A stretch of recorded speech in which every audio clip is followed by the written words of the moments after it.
تعداد پوری ہے، یہ سب کچھ تو عمران خان صاحب کہہ رہے ہیں کہ ہمارے ایک ممبر کو 20 کروڑ روپے آفر کیے ہیں، اور انہوں نے کہا لے لو ان سے پیسے، تو پھر پیسہ کیوں لگا رہے ہیں آپ؟ تو وہ کیا کہتے ہیں، پیسے لے لو نا، یہی کہے گا نا۔ ہاں ہاں تو پیسے کی سیاست وہ کر رہا ہے نا، تو کیا اعتبار ہے اس کے سچ کی؟ جو آدمی اس قسم کی گفتگو کرتا ہے کہ وہ اپنے ممبران کو کہتا ہے کہ بس پیسے لو، مال غنیمت ہے، تو اس نے پھر ملک کے خزانے کو بھی مال غنیمت ہی سمجھا ہوگا نا۔ اور ہر ایک کے اوپر جو ہے وہ گندی زبان استعمال کر رہا ہے، لچر زبان استعمال کر رہا ہے۔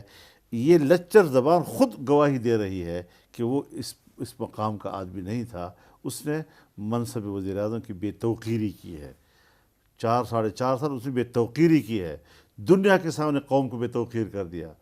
بین الاقوامی برادری میں پاکستان کو بے توقیر کر دیا، اور اپنی قوم کے سامنے اس نے اپنی حقیقت کھول دی، منکشف ہو گئی، چہرہ بے نقاب ہو گیا کہ وہ اصل میں ہے کیا چیز۔ 40 سالہ تجربہ یا بلکہ 70 سالہ تجربہ ہمیں یہ بھی بتاتا ہے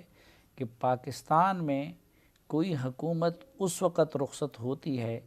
کہ یا اس کی اسٹیبلشمنٹ خلاف ہو جائے، یا پھر امریکہ اور مغرب اس کو رخصت کرنا چاہے، جس طرح بھٹو کے ساتھ ہوا۔ تو آپ کہہ رہے ہیں اسٹیبلشمنٹ غیر جانبدار ہیں، وہ تو عمران خان کو رخصت نہیں کر رہی ہے، تو پھر عمران خان صاحب کا یہ دعویٰ درست ہے کہ آپ سب لوگوں کو امریکہ اور مغرب نے ان کے خلاف اکٹھا کیا ہے، اور چونکہ وہ امریکہ کا نہ کر چکے ہیں،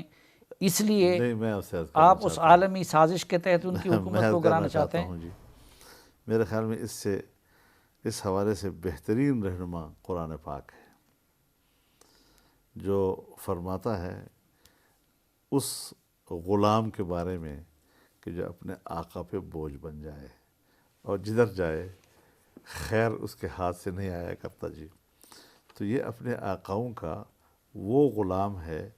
کہ جو اب ان پر بوجھ ہو گیا ہے، ان کو بھی تو کوئی عقل والا باصلاحیت غلام چاہیے نا۔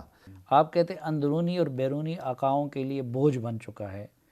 تو یہ تو پھر آپ عمران خان کے تو دعوے کی ناکام ہو تصدیق گیا نا۔ کرتے ہیں نا کہ وہ امریکہ وغیرہ کے لیے بوجھ بن چکے، تو امریکہ نے آپ لوگوں کو آگے کیے کہ اس کو نہیں، رخصت کریں۔ جب امریکہ وہ ان کی بھی ایک سیاست ہوتی ہے دنیا سے جی۔ یہاں پر بھی حضرت بات بنیادی یہ ہے کہ ہم وہ لوگ ہیں، اور آپ کے سامنے وہ شخص بول رہا ہے جس کو اپنی تاریخ 100 سال 150 سال کی تاریخ اس کی شخصیت پر گواہی دے رہی ہے کہ جس کو اینٹی استعمار کہتے ہیں۔